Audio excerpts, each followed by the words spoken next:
Hello guys, आप गणपति मंदिर आए हैं दर्शन करा। हम बताओ गणपति बापा। तो ये रहे गणपति बापा। तो चलो गणपति ना दर्शन थी जाओ ना। अपनी पलटन बधी हंगाता आएली दर्शन करवा है।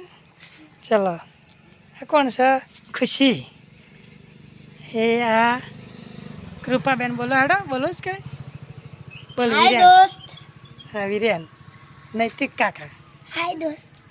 ये अश्विड़ा हेलो दोस्तों। અને ગગી બોલ હડ ગગી क्या बोलना चाहती અને બબુડો साथ में बबुड़ो है। आपको वीडियो को ए बाबू तू तो आपको बोल। वीडियो पसंद आया हो तो लाइक और शेयर सब्सक्राइब चल हड़ो या બધા દર્શન કરવા છે। Hello guys. એટલે ગણપતિ મંદિર के मंदिर आ चुके हैं। મારી મોટું મંદિર અને આ બધા ગેંગસ્ટર